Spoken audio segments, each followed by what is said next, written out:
give it something, no back, all right? Let's do it again. So this is actually the 4th year we've done the playlist. It started when I was a freshman by our past DEI chair, Savannah, and she wanted to do a house show specifically highlighting Black artists and Black voices and just uplifting all of that stuff in celebration of Black History Month.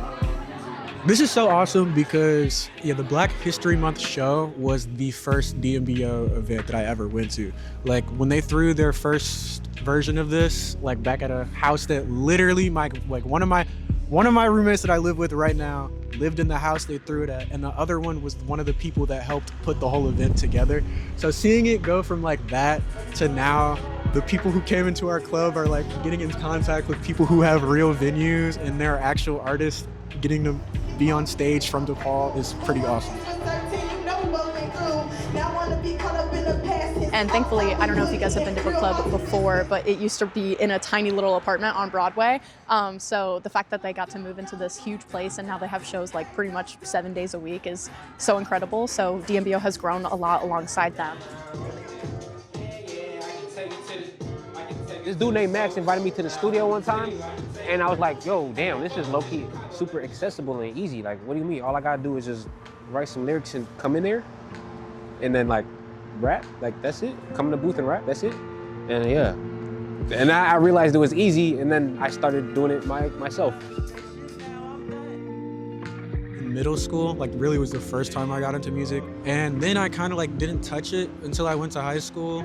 At least I didn't like touch it on my own time until I went to high school and took a music production class. And I was like, all right, I want to learn more about like this in my free time and do more of this in my free time. So I started doing that. And then I got like a bass guitar when I was 16, and all of that kind of just turned into me making my own music, and then finally getting to a point where it's like, all right, I want to put some of this out. And now we're here. Especially DePaul being a PWI, it's really important that we get people of color and marginalized communities' voices out there. Chicago being the most segregated city in America, like I think that a lot of talent goes undiscovered in those marginalized communities. So it's our job as students and as people in the music industry to uplift those voices and kind of break the norm of like the stereotypical white boy with a guitar that is really the center of the music industry. Specifically this year, from underclassmen, like sophomores and freshmen, very consistently coming to our meetings and our events. So it's really, really cool to see kind of like the next generation of DMBO get built in real time. A lot of the times when people think of the music industry, they think of, the huge tours like Beyonce and like the Grand National Tour and all of that stuff. But I would say probably about like 80% of the music industry is all on the groundwork right here. Yes, everyone brought such a different vibe. There was energy, there was emotion, the lyricism was beautiful. Yeah, everyone brought something new to the table, and I really enjoyed it. It was so nice. The vibe was immaculate. People amazing.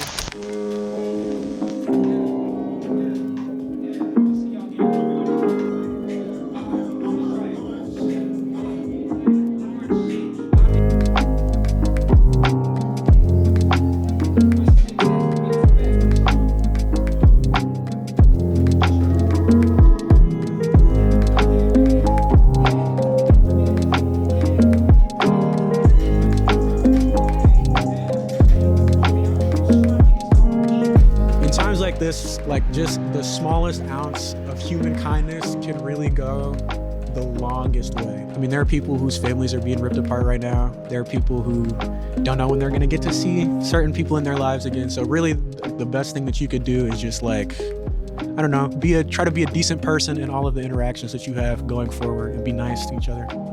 I think that's really what counts.